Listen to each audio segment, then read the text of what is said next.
Today's Fusion 360 moment is how to use the rectangular pattern tool.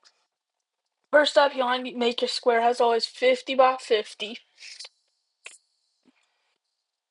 and 50 up. And then once you're done extruding, you want to click on the rectangular pattern tool. Click on your body.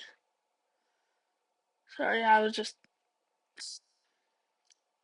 considering things there. Then you want to select the axis that you're going to make it on.